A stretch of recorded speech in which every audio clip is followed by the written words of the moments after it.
প্রিয় শিক্ষার্থীবৃন্দ, বৈশ্বিক এক দুর্যোগের সময় আমরা সবাই ঘরে আছি, ঘরেই থাকব। আশা করছি সবাই সচেতন থাকবে এবং আশেপাশের মানুষ যারা আছে তাদেরকে সচেতনতার বিষয়গুলো অবগত করবে। অবরুদ্ধ এই সময়গুলো যাতে তোমাদের একঘেয়েমি হয়ে না ওঠে, যাতে তোমাদের খারাপ না লাগে, সেজন্য আমরাও তোমাদের সাথে কানেক্টেড হয়েছি। প্রিয় শিক্ষার্থী, শহীদনগর অনলাইন স্কুল থেকে স্বাগত জানাচ্ছি। আমি নাদিয়া আফরোজ, সহকারী শিক্ষক, বাংলা, শহীদনগর এম এ জলিল উচ্চ বিদ্যালয়, দাউদকান্দি, কুমিল্লা। আজ আমি নবম দশম শ্রেণীর বাংলা প্রথম পত্রের একটি কবিতা পড়াবো তোমাদেরকে। সেই কবিতাটি হচ্ছে কপোতাক্ষ নদ। লিখেছেন মাইকেল মধুসূদন দত্ত। কবিতাটি পাঠ করে শিক্ষার্থীরা জানতে পারবে জন্মভূমির প্রতি, কবি পরিচিতি জানতে পারবে, জন্মভূমির প্রতি স্নেহ কাতরতার স্বরূপ বুঝতে পারবে, চতুর্দশপদী কবিতার শিল্পরীতি বিশ্লেষণ করতে পারবে। প্রিয় শিক্ষার্থীবৃন্দ, তোমরা তোমাদের নবম দশম শ্রেণীর বাংলা প্রথম পত্রের পাঠ্য বইটি সবাই সামনে নেও এবং কপোতাক্ষ নদ কবিতাটি সবাই বের করো। পৃষ্ঠা নাম্বার হচ্ছে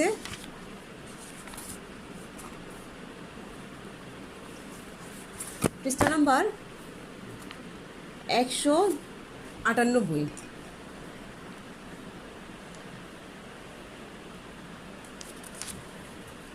কবিতাটি পাঠ করার আগে আমরা প্রথমে কবির সম্পর্কে কিছু তথ্য জেনে নিই।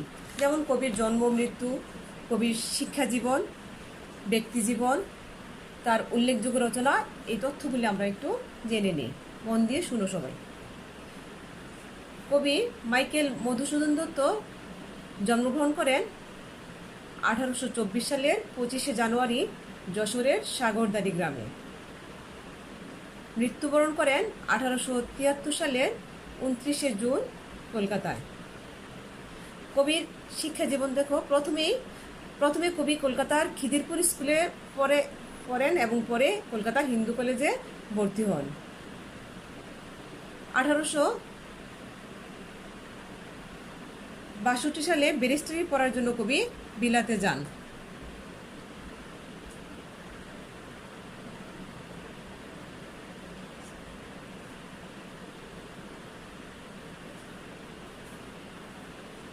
ব্যক্তি জীবনে কবি মাইকেল মধুসূদন দত্ত 1842 সালে খ্রিস্ট ধর্মে দীক্ষিত হন। তখন তার নামের প্রথমে যোগ হয় মাইকেল। পাশ্চাত্য জীবনযাপনের প্রতি প্রবল আগ্রহ এবং ইংরেজি ভাষা ও সাহিত্যের প্রতি তীব্র আবেগ তাকে ইংরেজি ভাষায় সাহিত্য রচনা উদ্বুদ্ধ করে।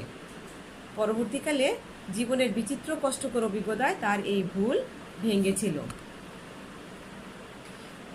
কবি মাইকেল মধুসূদন দত্তের উল্লেখযোগ্য রচনাগুলি হচ্ছে, তিনি মহাকাব্য রচনা করেন মেঘনাদবধ কাব্য। কাব্যগ্রন্থ, অন্যান্য কাব্যগ্রন্থগুলি হচ্ছে তিলোত্তমা সম্ভব কাব্য, ব্রজাঙ্গনা কাব্য, বীরাঙ্গনা কাব্য, চতুর্দশপদী কবিতাগুলি। নাটক হচ্ছে শর্মিষ্ঠা, পদ্মাবতী, কৃষ্ণকুমারী, মায়াকানন, এবং প্রহসন হচ্ছে একে কি বলে সভ্যতা, বুড়ো শালিকের ঘাড়েরও। বাংলা কাব্যে অমৃতাক্ষর ছন্দ ও সনেটের প্রবর্তন হচ্ছেন কবি মাইকেল মধুসূদন দত্ত। তিনি আধুনিক বাংলা কবিতা জনক। প্রিয় শিক্ষার্থীবৃন্দ, কপোতাক্ষ নদ কবিতাটি কপোতাক্ষ নদ কেন হলো, নদী না হয়ে কেন নদ হলো? তাহলে আমরা প্রথমে জেনে নিই নদ এবং নদীর পার্থক্য।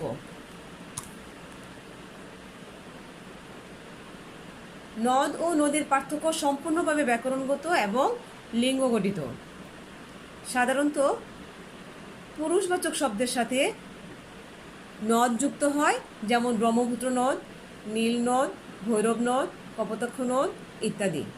এবং স্ত্রীবাচক শব্দের সাথে নদী যুক্ত হয়, যেমন পদ্মা নদী, মেঘনা নদী, গৌরী নদী, সরস্বতী নদী ইত্যাদি। সবচেয়ে সঠিকভাবে নদ ও নদীর পার্থক্য নির্ণয় করা হয় ব্যাকরণগত পার্থক্য দ্বারা। যেমন নামের সাথে যদি অকারান্ত বা শুধু রস্যকারান্ত থাকে, এটি নির্দ্বিধায় তখন নদ হবে। অকারান্ত নামের শেষে যদি থাকে অকারান্ত বা রস্যকারান্ত, এই জন্য আমাজান নদী না হয়ে আমাজান কি নদ, আমাজান নদী না হয়েছে আমাজান নদ, কারণ তার নামের শেষে আমাজান মানে কি অকারান্ত আছে, সেই জন্য আমাজান হচ্ছে নদ। আবার নামের শেষে যদি আকারান্ত বা ইকারান্ত বা হ্রস্ব ইকারান্ত বা দীর্ঘ ইকারান্ত হয়, তবে তা হবে নদী।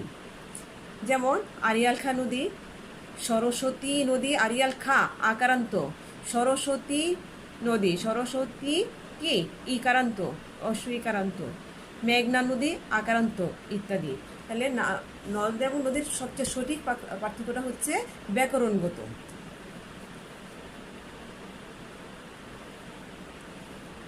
প্রিয় শিক্ষার্থী,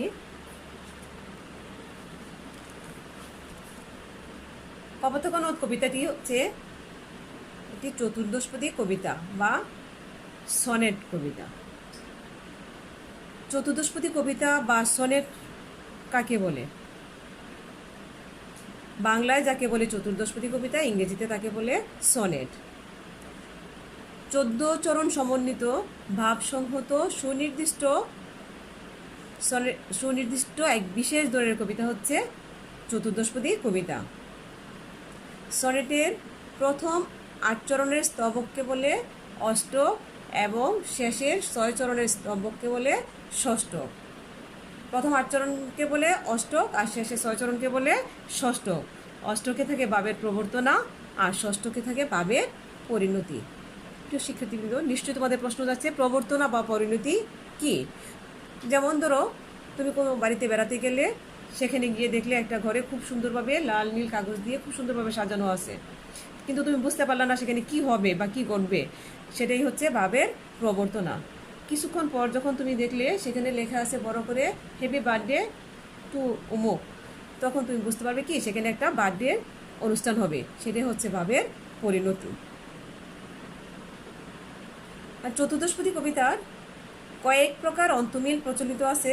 যেমন প্রথম 8 চরণ ক খ খ ক ক খ খ ক, শেষের 6 চরণ ঘ ও চ ঘ ও চ।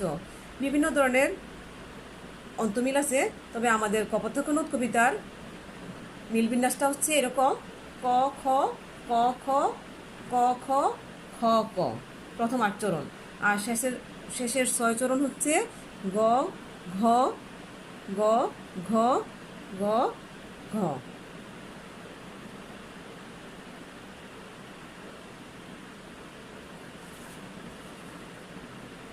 এবার আসো আমরা কবিতাতে যাই এবং কবিতাটির ভাবার্থ একটু বুঝে নিই।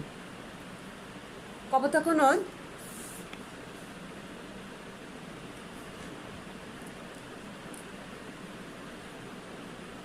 সতত হে নদ তুমি পরমোর মনে, সতত তোমার কথা ভাবিয়ে বিরলে, সতত যেমতি লোক নিশার স্বপনে, শোনে মায়া মন্ত্রধ্বনি তব কলকলে, জুড়াই একা নামি ভ্রান্তির ছলনে। এ হচ্ছে প্রথম অষ্টকের 5 লাইন।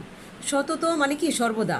কবি বলেছেন সতত হে নদ তুমি পরমোর মনে, সতত তোমার কথা ভাবি এ বিরলে, মানে হচ্ছে কবি যখনই মানে সব সময় কপোতাক্ষ নদীর কথা মনে পড়ে, তিনি যখনই একান্তে বা নিরিবিলিতে থাকেন তখন তার এই নদের কথা মনে পড়ে। এবং সর্বদা সবাই যখন ঘুমে স্বপ্নে দেখে মায়ামন্ত্রধ্বনি, তখন কবির ভ্রান্তির ছলনে মানে ভুরের ছলনায় কবি শুনতে পান কপোতাক্ষ নদের কলকল ধ্বনি। বহু দেশে দেখিয়াছি বহু নদ দলে, কিন্তু এই স্নেহের তৃষ্ণা মিঠে কার জলে, দুগ্ধ স্রোতরূপী তুমি জন্মভূমি স্তনে। কবি বলেছেন কবি বহু দেশে অনেক দেশে গিয়েছেন, অনেক নদ নদী দেখেছেন, কিন্তু কপোতাক্ষ নদের পানি পান করে তিনি যে তৃপ্তি পেয়েছেন, তার তৃষ্ণা মিটিয়েছেন, সেই তৃষ্ণা তিনি আর কোথাও কোথাও মেটাতে পারেননি।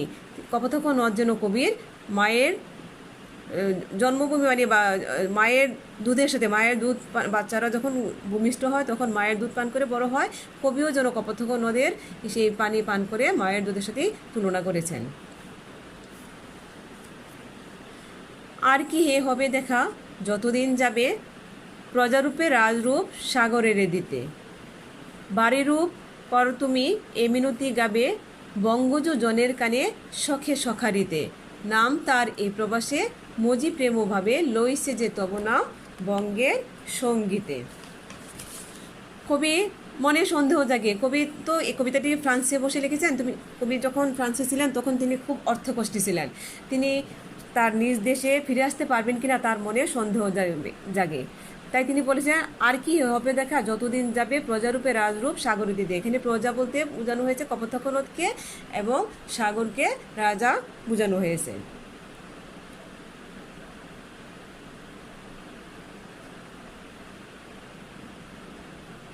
কবি আকুল মিনতি করে বলেন এই নদের কাছে, বাংলা কবিতা ও গানে তিনি যেন এই নদের কথা দেশের মানুষের কাছে পৌঁছে দিতে পারেন। বাংলা কবিতা ও গানে তিনি যেন এই নদের কথা মানুষের কাছে পৌঁছে দিতে পারেন। এটা হচ্ছে কবির আকুল মিনতি। এটা এই লাস্টের এই 6 চরণ হচ্ছে কি ভাবের প্রবর্তনা। এখানে বোঝানো হয়েছে ভাবের প্রবর্তনাকে। প্রিয় শিক্ষার্থীবৃন্দ, আশা করি তোমরা কবিতাটি বুঝতে পেরেছ। আর এই কপোতাক্ষ নদ কবিতাটি মাইকেল মধুসূদন দত্তের চতুর্দশপদী কবিতাবলী থেকে নেওয়া হয়েছে। এর উৎস হচ্ছে চতুর্দশপদী কবিতাবলী। এখান থেকে অনেক রকমের অনেকগুলি প্রশ্ন আছে, অনুধাবন আছে, তারপর জ্ঞানের প্রশ্ন আছে। যেমন জ্ঞানের প্রশ্ন হতে পারে, কবি মাইকেল মধুসূদন দত্ত কবে খ্রিস্ট ধর্মে দীক্ষিত হন, তার নামের আগে মাইকেল যোগ হয় কবে, কবি কোথায় জন্মগ্রহণ করেন, কোন জেলায় জন্মগ্রহণ করেন, বিভিন্ন রকম প্রশ্ন হতে পারে। কবিতাটি তোমরা ভালো করে বুঝে পড়বে। এবং আমি খাতা কলম নিতে বলেছিলাম তোমাদেরকে এই জন্যে যে আমি তোমাদেরকে দুটি বাড়ির কাজ দেব, বাড়ির কাজগুলি খাতায় লিখে রাখবে। আমি তোমাদেরকে দুটি অনুধাবন প্রশ্ন দেব, তোমরা খাতায় লিখবে। প্রশ্ন 1, দুগ্ধ স্রোতরূপী তুমি জন্মভূমি স্তনে বলতে কবি কি বুঝিয়েছেন?